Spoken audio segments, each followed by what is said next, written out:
Well, good morning, everybody, and I apologize the report's a little bit late today. As I was leaving the West Coast yesterday to fly home, didn't get home till after midnight. Then they shut the interstate down twice while I was driving home last night, once for a car accident, another for construction. So I didn't get home till about 4 a.m., and I was struggling a bit this morning. But I did get to see this, and this is as I was leaving Phoenix last night. This is a haboob. This is a dust storm induced by a thunderstorm. That main thunderstorm is just off the screen here, but it was pretty impressive to see that. I'd actually never seen one in person before. But we get back to the main story here over the next couple of weeks, which hasn't changed too much this week, and we're going to be watching for a pretty expansive area in the midsection of the country to be taking on quite a bit of heat. And the drought risk that we're going to see with that, the flash drought risk, is going to be substantial and at a very rough time of year for crops.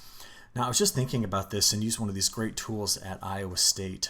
This is looking at the number of heat advisory days since the beginning of the year. So what you see here for these weather forecasting offices is that parts of the Mid-South getting into the Southern Plains have seen between 15 and up to 25 days where there's been heat advisories if you include today's reports for this particular area. So that's a really, really high number. And that's also where we've seen a lot of the regional drought development. And it's kind of hard to put this into words here, just how dry it has been over the last 30 to 40 days. But I can just tell you that statistically, it's the driest we've got on record. We've also seen pockets of dryness that have emerged in parts of New England and throughout the Corn Belt, while it's been quite wet in the desert southwest with the southwestern monsoon, plus throughout parts of the Pacific Northwest. We did get a new drought monitor this morning, and this is what it looks like. So this released just about an hour ago. What I'd like to show you on this is how much it's changed just in the last week. So you can see a large one-class degradation through parts of the Mid-South back to the Southern Plains, pockets throughout parts of New England, but improvement in parts of the Mid-Atlantic to the Carolinas overall. We just stretched this back over the last couple of months, and that really tells a story as to where that driest air has been in through this region, plus throughout parts of New England overall. When we think about the upcoming forecast, this is just the next 15 days summarized by the European ensemble. And with the big ridge developing over the Great Basin and the jet stream flow kind of doing something like this, we're just going to see a lot of that flow coming around, producing higher pressure and drier conditions inside of that circle I drew.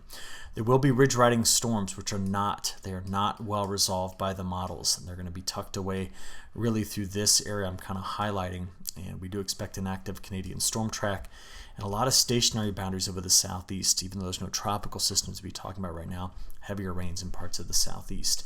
To see that flow pattern, this is where the ridge sets up by late this weekend into early next week.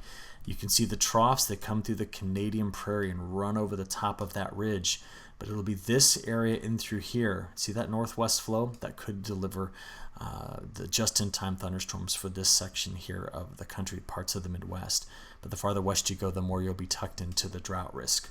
So this morning's WPC run from the National Weather Service is really trying to highlight those storms. I'd say this looks quite ambitious if you just take a look at the rainfall totals in this particular area, but active Canadian storm track, northwest flow through here, stalled out boundaries over the southeast. Those are going to be your main corridors for precipitation. Today's severe storm risk is primarily centered in the northern plains toward the Red River Valley of the north, but you can also see the scattered storms down here in parts of the southeast. Going into Friday, a couple of areas we're going to keep an eye on, and then into Saturday. This is just a time of year where we get a lot of thunderstorm activity, and even early this morning we were watching clusters of storms moving through a weak low that's coming out of Saskatchewan over to Manitoba, so some isolated storms north, and also still down here in parts of the south. We'll quickly run through the high-res NAM starting at 10 a.m. because I just want you to see this pattern through this evening here into the overnight hours and then getting into Friday. So you see that? Watch right here first. What we have is just northwest flow delivering thunderstorms, and the models are picking up on that and trying to predict them through Friday evening, which is what I just showed you there. Other than that, it's a lot of just active convection here in the southeast to the mid-Atlantic, but it's isolated, even some isolated storms into parts of New England, while the desert southwest continues to see a pretty active southwestern monsoon. So again, let's play that through Friday evening, getting into the overnight hours, and we'll stop this out here Saturday midday. So those clusters of storms that you see coming right in through here, are going to be quite important for the crop in that area. I did include in today's reports just my synopsis over the next week. So day 1 through 3 is on the left. Day 4 through 7 is on the right, really just kind of highlighting those main points we talked about here. But with that ridge setting up over the desert southwest, the models just continue to go after drier conditions all the way out to the end of July in this area. That's also where they're putting in the heat. So if we talk about those temperatures, here's today's highs. So triple-digit heat from southern Texas all the way up into parts of South Dakota, while the east, Great Lakes, southeast are cooler than average. There's also quite a bit of heat in the west, as you can see here when you compare temperatures to normal. Into Friday and Saturday, that heat stays largely in the same places, but going into the weekend, look at Sunday in Montana. Getting into Monday, spreading those upper 90s as far north as northern Minnesota. And that warmth really opens up as the ridge does into Tuesday and Wednesday, finally getting into parts of the central and eastern Corn Belt. The southeast, you stay near normal to cooler than normal. That's a lot of just daily storms producing cloud cover, giving you this result. But as we stretch this out beyond that, let's go look at that 5-day sliding window. What you're going to notice here is that the heat just does not leave the plains in the forecast. That's all the way out to the time period ending on the 24th. And then as I play you through the last week of July, you notice that there's going to be quite a bit of just very high temperatures in the midsection of the country, with about the only place shown but the models with consistently cooler weather is going to be in the southeast, just due to cloud cover. So I really buy into this map released by the Climate Prediction Center, showing us where the risk of excessive heat is for week 2, the 21st through the 27th. I just want to remind you that we're not the only spot in the world dealing with a heat wave. The next big one's coming through Europe right now.